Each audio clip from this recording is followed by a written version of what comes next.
insider ownership and as basically my top screen, but like that varies a lot. You know, new managements don't own a lot. Insider buying would obviously be a great screen, except that doesn't run very well. I've found, you know, these screening services don't necessarily pick up every insider buy, especially if the transaction's reported differently on Form 4 or something like that.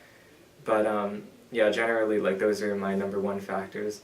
At the same time, you know, sometimes it's just, screens are intended to give you a list of stocks that have a higher probability than most of being worthwhile investments or worthwhile shorts, depending on what you're looking for.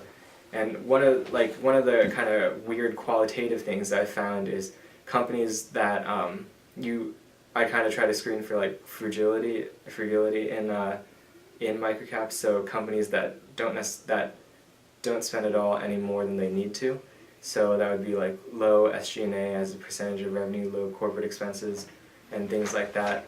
And then also, and this is kind of strange, but screening for a company that doesn't pay their auditors a lot is interesting because, you know, auditors are kind of, every company has them. Some companies pay their auditors $1 million a year. I found microcaps that do that, and that's like 10 times their profit, so it doesn't even make sense.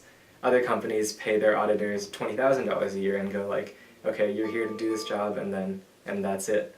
And I've found, like, those companies that pay their auditors very, very little tend to be much more frugal. They have higher margins and they're a lot more focused on the business. Whereas the people that pay their auditors a lot, it's questionable how they see that as a good capital allocation decision, especially when investors don't view that any better, don't view, like, having PwC as an auditor any better than, you know, Joe Schmo and Co. or something like that. And yeah, I guess another thing to mention though is that a lot of the times my screen is just market cap under 300 million, and that's it. Just look for every one individually. And I think the theory behind that is a lot of, you're trying to find, like, the best companies, right?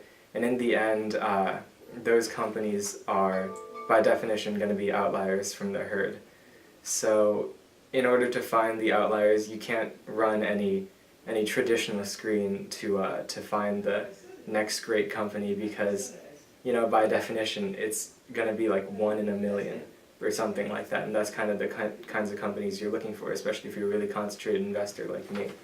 So sometimes just a boilerplate screen, all microcaps, and you dig through every single one yourself.